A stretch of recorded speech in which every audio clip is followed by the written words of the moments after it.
In lane 3, the Brazilians, the Rio Olympians, but the hot favourites, certainly the ones to watch, Ireland, having won gold medals throughout the World Cup Series, and the European champions. We see in lane 1 the British crew, Joel Cassells and Sam Scrimmage.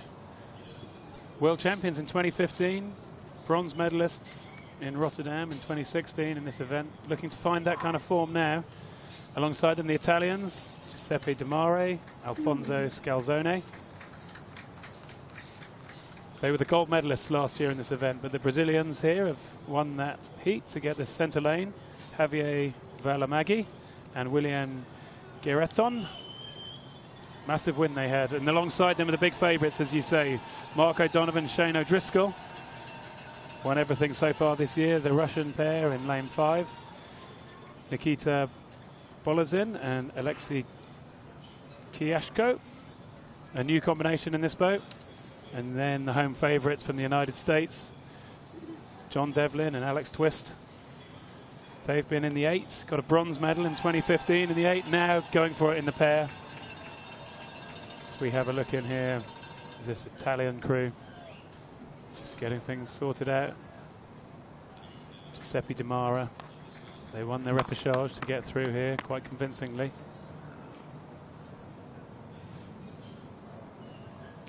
These are those favourites. They've come on so well from the club of Skibbereen, where they just keep producing more and more good crews. Of course, the O'Donovan brothers in the double. Now these two in the men's lightweight pair. And this year, they've won all the World Cups. They've won the European Championships. And hot favourites here, Martin. Yeah, it's hard to see any other result than Ireland out in front. These two men have been former world champions in this event. They were in front of the Irish last season, took the bronze medal in the Worlds, but they've been unable to unlock the sort of strength of the Irish, put them under pressure at any part of the race. You can just hear the call over now, so the crews come forward. That final check for the boat straight and in that plastic shoe, and the red light's on. We're away in the A final of the lightweight men's pair here at the 2017 World Rowing Championships in Sarasota, Bradenton, and a fast start as expected from the middle of the course. Lane 4, the Irish combination of Mark O'Donovan and Shane O'Driscoll. It's a really compact style that they're using, isn't it? It's beautiful sort of timing round the front end from the Irish. Shane O'Driscoll, the 25-year-old in the stroke seat, just really whining, going through the gears. But the Italians on the left of your picture, they have got a flyer. Well, a lovely split shot there, and really we can just see efficient rowing from both these crews. These men, of course, lightweights, so they're weighing 72 kilos, 154 pounds. They've got nothing to waste. They're very lean in terms of getting down to that weight, so they have to have good technique and do nothing that slows the boat down. Coming through the first 250 here, we see the British pair. They've gone out, the fastest crew on the course. They're experienced former world champions in this event. And the Americans in the closest lane to us in lane 6. They've just been dropped in this early stage of the race, not able to handle the pace. The lightweights, they race so hard and so fast, and you really can't afford to be dropping this much distance. So I think it might be a tough ask for them to get back in it. But the Italians here currently sitting in second place, the British in the lead, but it is the Irish combination who now have the fastest moving boat on the course, and they're moving into this position at the 500-metre mark. That's like a finish sprint they're doing now, isn't it? Through from. And it looks short, actually, doesn't it? It does. When you look there at Mark O'Donovan in the bow seat, not really closing that angle between his body and his thighs, which makes it look short and sharp and like they're sprinting. But they've sprinted out here to 500. Sarah, good one. You've noticed the Americans have been badly dropped here. I wonder if they've had some kind of a problem. But this is where the heat is at the front of the race. I wonder just how much that is going to cost them. I mean, we're used to seeing this from Paul O'Donovan in the lightweight men's single from Skibbereen. You know, they take no prisoners, really. And I think that's one of the most sensational moves. Well, look at it, 44 strokes a minute. That is totally sprinting. They're not really rowing full length.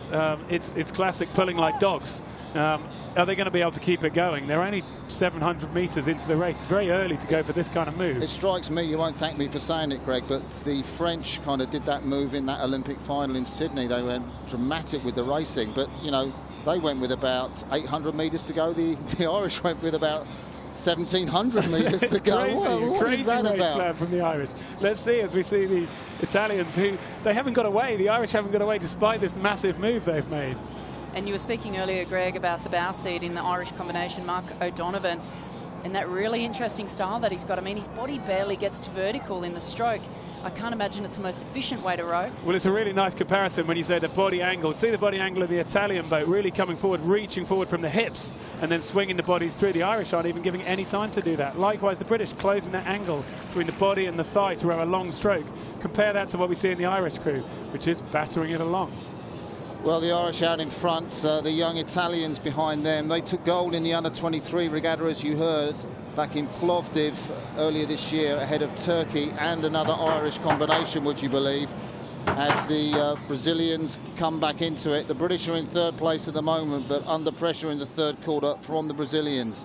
There are the blades of the British. Stroke Sam Scrimgeour from Multi Boat Club. That's the club of Greg Searle and myself down there in Surrey. Behind him, Joe Casales from Coleraine in Northern Ireland. But look at this move coming from the Brazilians in lane 4. They're pushing up onto the British. They're getting themselves level and getting themselves into this race now. They are the fastest moving boat, and they're starting to eat away at this second place position of the Italians as well. Yeah, here we see them. They're calm, they're collected. It's a very different look, and they're just easing themselves back into the race, back into these medal positions. Well, we haven't got a rate on the Irish boats. I'm just going to take it on my rate watch because I just want to see. They're kind of like the Romanians, but this is something new. They're still at 44, I thought. 44, well, now's the time to come up to 44. They've just been doing it the whole way. I've never seen this. This is a first for me in all my 40-odd years of watching World Ride. I've never seen a pair do that over the course. It's a sensational performance. If they can hold it to the end, it'll be remarkable. But the Brazilians now moving ahead of the Italians. They're getting themselves into second place, and they are absolutely motoring. We see them coming level there with, like you say, just moving through. The Italians, a lovely move from the Brazilian pair in this third quarter. I wonder if they can get on terms with the Irish and start to put them under some pressure. And if you're the Irish boat, where do you go from here? They're up at 44 strokes a minute. They are absolutely putting themselves out there. They're going to the 1,500. Are they going to run out of time? I don't think there's anywhere to go. It's still 500 to go. They're still at 44 strokes a minute. It's fantastic. Brazil in second. We can see a great shot there from the drone. You can see the Brazilians moving up inch by inch. Their bow ball creeping up on the stern of the Irish. And they've now got that overlap. We can see it from this overhead shot. The Irish have got to be concerned about what they're going to do if the Brazilians can keep this momentum going. There's a lot of water left in this race. The Brazilian pair threw a 140 in their last 500 in the heat.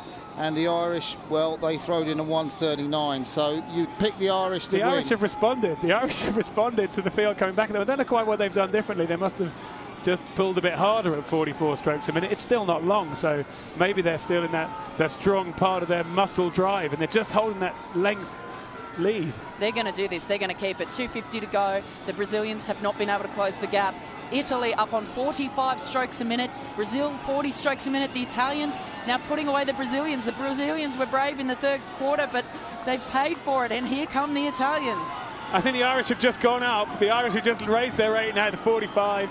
They're looking for their final sprint. They know it's only about 20 strokes, maybe 15 strokes to go to the line as they reach those advertising hoardings.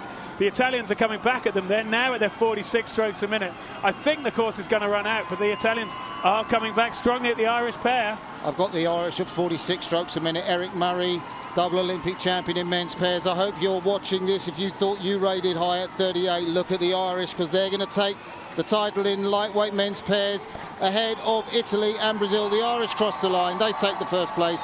Italy second. Brazil third. Britain have to settle for fourth in the most sensational manner that you could imagine. You can see the Irish supporters there. This is something that nobody in world rowing has probably ever seen.